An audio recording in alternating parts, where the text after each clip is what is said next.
Welcome to YouTube channel came to fame. और अभी के वीडियो में हम लोग डिस्कस कर रहे हैं नीट पीवाईक्यू 2024। और आज के वीडियो में जो हम लोग क्वेश्चन डिस्कस करेंगे वो है कोऑर्डिनेट कंपाउंड का और हेलो अल्केन हेलो एरिन्स का। इसमें फर्स्ट क्वेश्चन है स्टेटमेंट वाइज। फर्स्ट स्टेटमेंट है कि CONH3 plus is homoleptic while complex CONH3 whole 4 Cl2 plus is heteroleptic. और स्टेटमेंट 2 में है कि CONH3 whole 3 plus has only one kind of ligand but this complex has more than one kind of ligand. तो इसमें हमें देखना है कि स्टेटमेंट करेक्ट कौन सा है। तो होमोलेप्टिक जो कम्प्लेक्स होता है उसका मीनिंग क्या है? Homoleptic complex only one kind of ligand bonded to metal, इसको बोलते हैं हम लोग होमोलेप्टिक कम्प्लेक्स। और एक दूसरा होता है heteroleptic, more than one type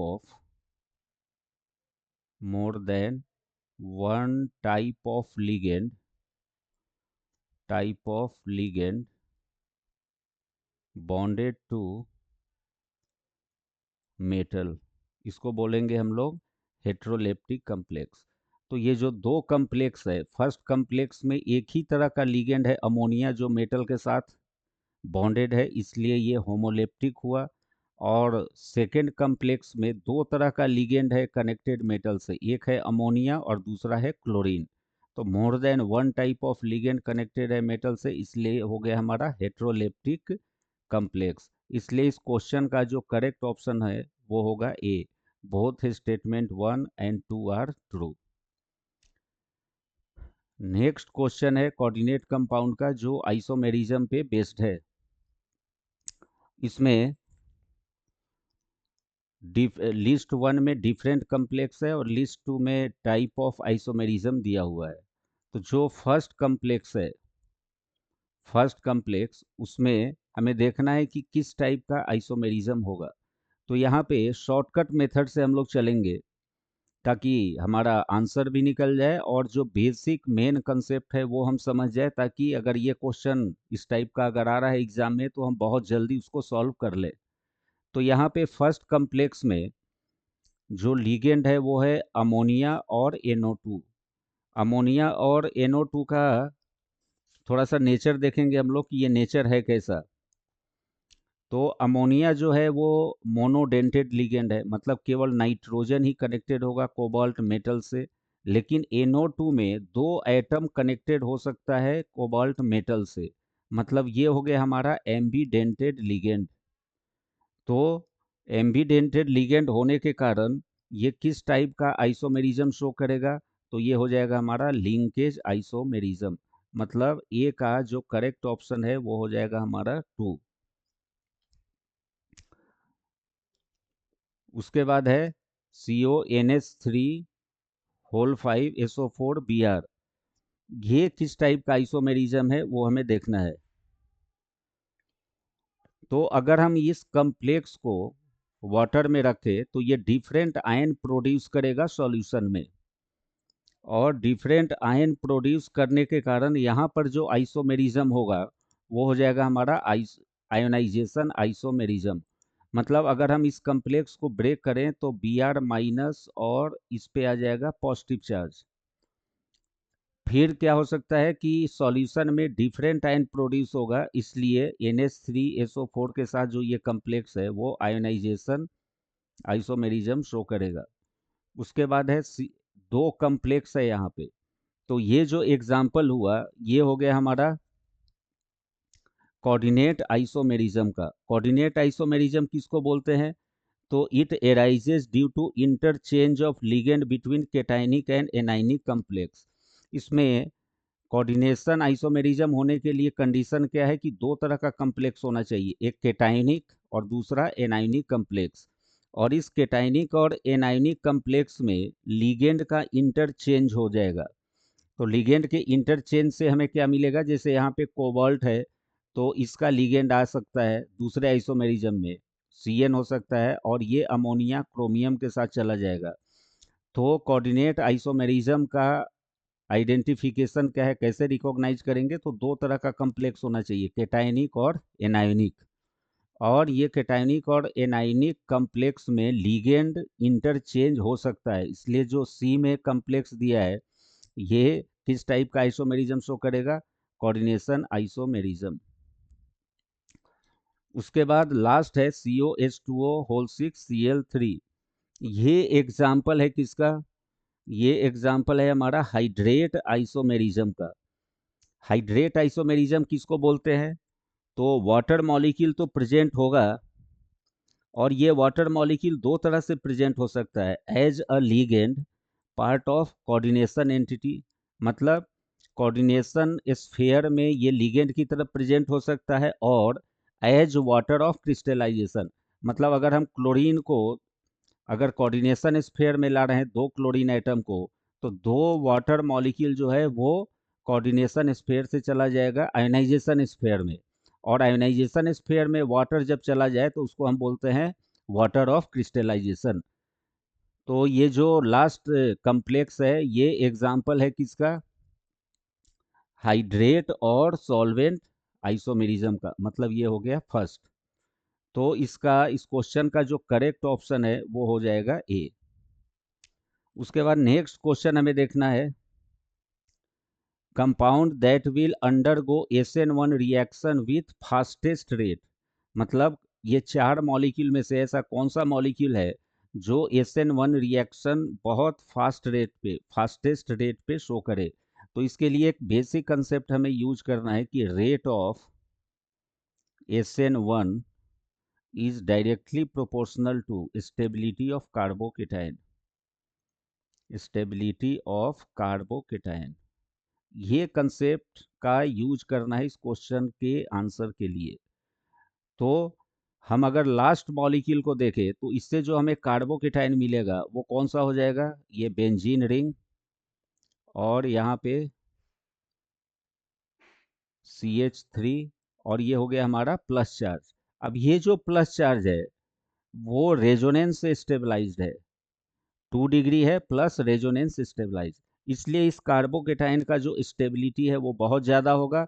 इसलिए ये अल्काइल हैलाइड जो हमारा मॉलिक्यूल है, सबस्ट्रेट मॉलिक्यूल, ये SN1 रिएक्शन फास्टेस्ट रेट पे शो कर सकता है। अगर हम ये सेकेंड मॉलिक्यूल से कार्बोकेटाइन का फॉर्मेशन करें तो क्या होगा, यहाँ पे आ जाएगा हमारा पॉजिटिव चार्ज, ये बस है 2 डिग्री कार्बोकेटाइन, इसमें कोई रेजोनेंस नहीं हो रहा है, इसलिए इसके कंपैरिजन में यहाँ पे स्टेबिलिटी कम होगा। अगर हम फर्स्ट मॉलिक्यूल से कार्बोकेटाइन बनाएं तो वो कौन सा हो जाएगा, पॉजिटिव चार्ज, ये 1 डिग्री कार्बोकेटाइन, इसका स्टेबिलिटी कम है, और ये मॉलिक्यूल जो है वो SN1 रिएक्शन शो नहीं करेगा, क्योंकि ये बेंजीन रिंग का जो कार्बन है sp2, इस पे प्लस चार्ज अनस्टेबल होता है। तो अगर हम चारों कार्बोकेटाइन के स्टेबिलिटी की बात करें तो फोर्थ मॉलिक्यूल से जो हमें कार्बोकेटाइन मिला वो सबसे ज़्यादा स्टेबल है, इसलिए इस मॉलिक्यूल का रिएक्टिविटी SN1 में फास्टेस्ट होगा, इसलिए करेक्ट ऑप्शन हुआ डी। नेक्स्ट क्वेश्चन है, major product A and B formed in the following reaction is, इसमें हमें क्या करना है, मेजर प्रोडक्ट को फाइंड आउट करना है। तो मेजर प्रोडक्ट को फाइंड आउट करने के लिए क्या करना होगा हमें, तो ए में हमें देखना है कि कौन सा ऐसा मॉलिक्यूल है जिसको अल्कोहलिक केओज के साथ और हीट करने के बाद हमें बी मेजर प्रोडक्ट मिले, और इसी मॉलिक्यूल को PBr3 के साथ रिएक्ट कराने के बाद ऐसा प्रोडक्ट मिले। तो इसके लिए हमें क्या करना होगा, थोड़ा सा स्टेप लिखना है ना। तो इसके रिएक्शन को देखने के लिए हमें क्या करना होगा, यहाँ पे स्ट्रक्चर वाइज आगे प्रोसीड करेंगे हम लोग। सबस्ट्रेट मॉलिक्यूल को सिलेक्ट करना है, यहाँ पे क्या होगा, तो अगर हम ये सबस्ट्रेट मॉलिक्यूल को सिलेक्ट करते हैं तो क्या मिल सकता है हमें, ये 6 मेंबर रिंग, और 6 मेंबर रिंग के बाद अगर हम यहाँ पे सब्स्टिट्यूट कर दे ब्रोमीन और यहाँ पे एक मिथाइल ग्रुप, और इससे हमें रिएक्ट कराना है अल्कोहलिक KOH के साथ। तो सबसे पहले हमें देखना होगा कि अल्कोहलिक KOH का फंक्शन क्या है, किस टाइप का मैकेनिज्म होगा, क्या प्रोडक्ट मिलेगा।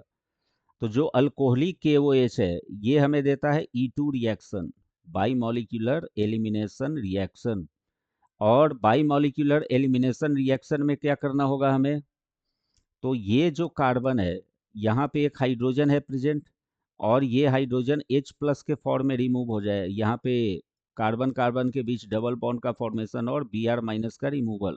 तो जो हमें प्रोडक्ट मिलेगा वो ये हो जाएगा, यहाँ पे डबल बॉन्ड, और ये हो गया हमारा CH3। ये जो अल्कीन मॉलिक्यूल मिला, ये अल्कीन मॉलिक्यूल सब्स्टिट्यूटेड है, मतलब ये हो गया हमारा मेजर प्रोडक्ट। और मेजर प्रोडक्ट कौन सा रूल से मिला, तो सेटजेफ्स रूल से, सेटजेफ्स रूल से। और सेटजेफ रूल क्या बोलता है कि जिस अल्कीन में अल्फा हाइड्रोजन ज्यादा हो उसका स्टेबिलिटी भी क्या होगा, ज्यादा होगा। तो ये मॉलिक्यूल से हम लोग को जो मेजर प्रोडक्ट मिला हमें बी, वो हो गया ये। अब हम क्या करेंगे, इसी मॉलिक्यूल से अगर मॉलिक्यूल PBr3 के साथ रिएक्ट कराते हैं तो क्या मिलेगा वो देखना है हमें। तो उसके लिए क्या करना होगा, अगर हम ये मॉलिक्यूल ले रहे हैं यहाँ पे, ये 6 मेंबर रिंग, और ये 6 मेंबर रिंग में हमें क्या करना है, OH ग्रुप लगा देना है और मिथाइल ग्रुप, यहाँ पे रहेगा मिथाइल ग्रुप प्रेजेंट। इसको सिंपली रिएक्ट कराना है PBr3 के साथ। तो जो OH ग्रुप है वो रिप्लेस हो जाएगा किससे, ब्रोमीन से। तो नेक्स्ट मॉलिक्यूल जो हमें मिला वो OH के जगह हमें लिख देना है ब्रोमीन, और ये रहेगा हमारा मिथाइल ग्रुप। तो इस क्वेश्चन का जो करेक्ट ऑप्शन है वो कौन सा हो जाएगा, ए।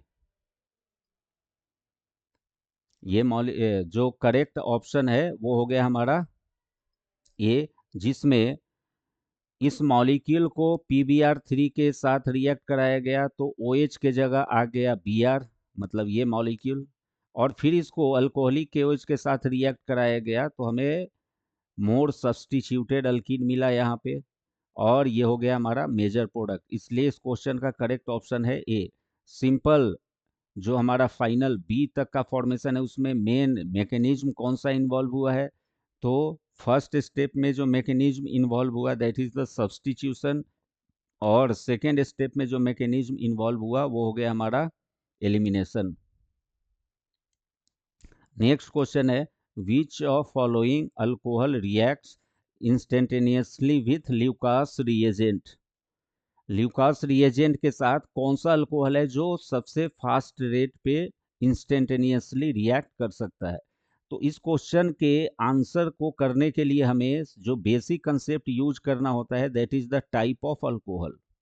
Type of alcohol, type of alcohol मतलब हो गया 3 degree, 2 degree, 1 degree. 3 degree alcohol जो है वो ल्यूकास रिएजेंट के साथ बहुत इंस्टेंटेनियसली, बहुत फास्टर रेट पे रिएक्ट करता है, इंस्टेंट रिएक्शन होगा उसका। 2 डिग्री अल्कोहल जो है वो कुछ टाइम लेता है रिएक्शन के लिए, लाइक 5 मिनट वो रिएक्ट करने के लिए लेगा ताकि टर्बिडिटी का फॉर्मेशन करे। और 1 डिग्री अल्कोहल जो है वो ल्यूकास रिएजेंट के साथ रिएक्टिविटी शो नहीं करता है। तो इसका अगर हम फर्स्ट मॉलिक्यूल देखें तो ये हो गया हमारा 1 डिग्री अल्कोहल, तो ये क्वेश्चन का आंसर नहीं होगा। ये भी हो गया हमारा 2 डिग्री अल्कोहल, ये भी हमारा आंसर नहीं होगा। ये 1 डिग्री अल्कोहल नहीं होगा। लास्ट ऑप्शन जो है वो है 3 डिग्री अल्कोहल, और ये 3 डिग्री अल्कोहल ल्यूकास रिएजेंट के साथ इंस्टेंटेनियसली, मतलब फास्टेस्ट रेट पे रिएक्ट करेगा। और यहाँ पे जो टर्बिडिटी है ल्यूकास रिएजेंट के साथ, टर्बिडिटी वो बहुत इमीडिएट, बहुत फास्ट बनता है। और इसका रीजन क्या है, इंस्टेंट रिएक्शन का या टर्बिडिटी बहुत जल्दी बनने का। तो इस 3 डिग्री अल्कोहल से हमें मोर स्टेबल कार्बोकेटाइन मिलता है, 3 डिग्री कार्बोकेटाइन जो ज़्यादा स्टेबल होता है। इसलिए इस 3 डिग्री अल्कोहल का जो रिएक्टिविटी है ल्यूकास रिएजेंट के साथ, ल्यूकास रिएजेंट है क्या, HCl प्लस ZnCl2, इसके साथ ये बहुत जल्दी रिएक्ट करके और पॉजिटिव टेस्ट देता है, जिसमें टर्बिडिटी का फॉर्मेशन इंस्टेंटेनियस होगा, फास्ट होगा। इसलिए इस क्वेश्चन का करेक्ट ऑप्शन जो है वो हो गया डी। तो अभी के क्वेश्चन में हम लोग 2 चैप्टर से बेसिक कंसेप्ट के थ्रू क्वेश्चन को डिस्कस किए, जो ईयर 2024 में पूछा हुआ है। वो चैप्टर है कोऑर्डिनेशन कंपाउंड और दूसरा है हेलोजन डेरिवेटिव। तो ये सारे क्वेश्चन को जो हम यहाँ पे सॉल्व किए, उसको शॉर्टकट मेथड से सॉल्व किए हैं। बहुत डिटेल में हम नहीं गए, ताकि आपका अभी रिवीजन का टाइम है, तो आपको पता होना चाहिए कि अच्छा रिएक्टेंट से प्रोडक्ट या फिर गिवन कंडीशन में लिस्ट 1 लिस्ट 2 में क्या ऑप्शन हो सकता है। तो जो मेन मेन कंसेप्ट है उसका यूज करके हम आंसर तक पहुंचे। ये जितना क्वेश्चन का डिस्कशन है यहाँ पे, वो आपके रिवीजन में बहुत हेल्प करेगा। तो इससे रिलेटेड अगर कोई डाउट है तो आप हमें पूछ सकते हैं, और नेक्स्ट वीडियो जो है वो हम फिर कंटिन्यू करेंगे नीट PYQ 2024 का नेक्स्ट चैप्टर से। Thank you.